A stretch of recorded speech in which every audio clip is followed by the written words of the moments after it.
हाजीपुर से लोकसभा का चुनाव लड़ने से दुनिया की कोई भी ताकत मुझे नहीं रोक सकती है। यह बयान केंद्रीय मंत्री पशुपति पारस का। अब जो तस्वीर आप देख रहे हैं वो ये कि चाचा और भतीजा एक साथ आए। मौका था दिल्ली में एनडीए की बैठक का, जब चिराग पासवान और पशुपति पारस एक साथ एक ही जगह पर मौजूद थे। चिराग ने पांव छुए, आशीर्वाद लिया अपने चाचा का, लेकिन उसके बाद चाचा पारस ने उन्हें गले से लगा लिया। अब चर्चाएं होने लगी कि क्या चाचा और भतीजे के बीच जो तकरार चल रही है वो खत्म हो गई? तो नहीं। खुद पशुपति पारस ने क्लियर कर दिया है कि चिराग पासवान जो हाजीपुर से दावा ठोक रहे हैं उनमें कहीं भी सच्चाई नहीं है, क्योंकि पारस ने एक पुराना किस्सा याद किया है। उन्होंने कहा है कि रामविलास पासवान को सबसे ज्यादा यकीन पशुपति पारस पर ही था, इसीलिए चुनाव तो वो हाजीपुर से ही लड़ेंगे और कोई भी ताकत उन्हें नहीं रोक सकती है।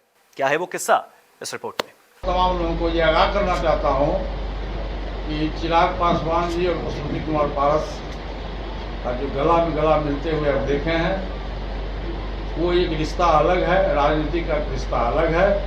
चिराग पासवान अपने जगह पर है, मैं अपने जगह पर हूँ, लेकिन हाजीपुर से मैं चुनाव लड़ूंगा। इसको दुनिया की कोई ताकत नहीं रोक सकता है। एनडीए के सहयोगियों की दिल्ली में बैठक बुलाई गई थी। मौका था एनडीए के 25 साल पूरे होने का। इस दौरान पशुपति पारस और उनके भतीजे चिराग पासवान आमने सामने थे। भतीजे चिराग ने पैर छुए तो चाचा पशुपति ने चिराग को गले लगा लिया। तब कहा जा रहा था कि चाचा भतीजे के बीच सब कुछ सामान्य हो गया है, लेकिन अब केंद्रीय मंत्री पशुपति कुमार पारस ने कहा है कि वह हाजीपुर से अगला लोकसभा चुनाव लड़ेंगे। उन्होंने अपने भतीजे चिराग पासवान को फटकार भी लगाई, जिन्होंने दिवंगत पिता रामविलास पासवान की लोकसभा सीट पर दावा किया था। अपनी राष्ट्रीय लोक जनशक्ति पार्टी के हेडक्वार्टर में एक प्रेस कॉन्फ्रेंस को संबोधित करते हुए पशुपति पारस ने विश्वास दिलाया कि बीजेपी के नेतृत्व वाला एनडीए इस सीट पर उनके दावे का समर्थन करेगा, न कि चिराग पासवान के दावे का, जो अभी तक गठबंधन का हिस्सा नहीं बने हैं। पारस ने कहा कि मैं एनडीए का हिस्सा हूं और इसमें कोई संदेह नहीं है। दूसरी ओर चिराग दिल्ली में एनडीए की बैठक में शामिल हुए होंगे, लेकिन संसद में बुलाई गई गठबंधन के सांसदों की बैठक में उन्हें आमंत्रित नहीं किया गया। जब पारस से पूछा गया कि चिराग हाजीपुर सीट पर अपना दावा कर रहे हैं, वह इसे अपने दिवंगत पिता की कर्मभूमि कहते हैं, जिन्होंने दशकों से यहाँ के लोगों की सेवा की। इस पर पारस ने कहा कि दिवंगत रामविलास पासवान मेरे भी भाई थे। उन्होंने कहा कि चिराग को याद रखना चाहिए कि मैं कभी भी लोकसभा चुनाव लड़ने का इच्छुक नहीं था। मैंने नाम लिया कि आप चिराग पासवान जी को जरा दीजिए, आप भाभी जी को जरा दीजिए। उन्होंने कहा कि नहीं, चिराग पासवान जमुई से सांसद है, वो जमुई से लड़ेगा।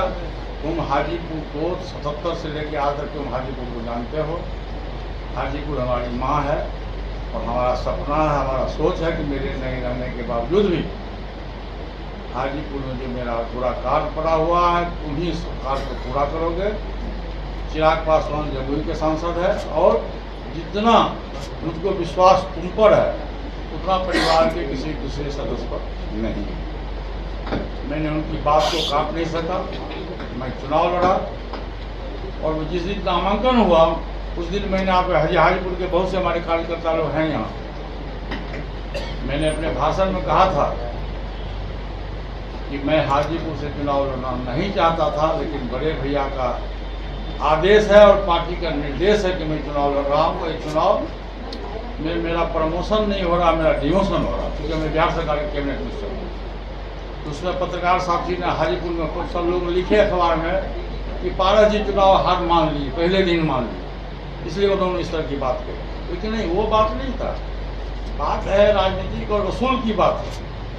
पासवान जी को जितना विश्वास मुझ पर था, मैं समझता हूं कि परिवार में किसी दूसरे व्यक्ति को उनको विश्वास नहीं था, इसलिए उन्होंने मुझको अपना उत्तराधिकारी चुना।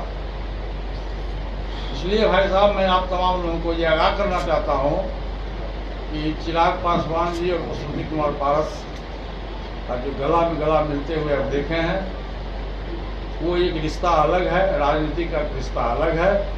चिराग पासवान अपने जगह पर है, मैं अपने जगह पर हूँ, लेकिन हाजीपुर से मैं चुनाव लड़ूंगा। इसको दुनिया की कोई ताकत नहीं रोक सकता। नमस्कार, मैं हूं मानक गुप्ता। अगर आपको हमारा ये वीडियो पसंद आया हो तो इसे लाइक और शेयर जरूर करें, और हाँ, हमें सब्सक्राइब और फॉलो करना ना भूलें, ताकि आप देश और दुनिया की कोई खबर मिस ना करें। तो जुड़े रहिए हमारे साथ और देखते रहिए News 24।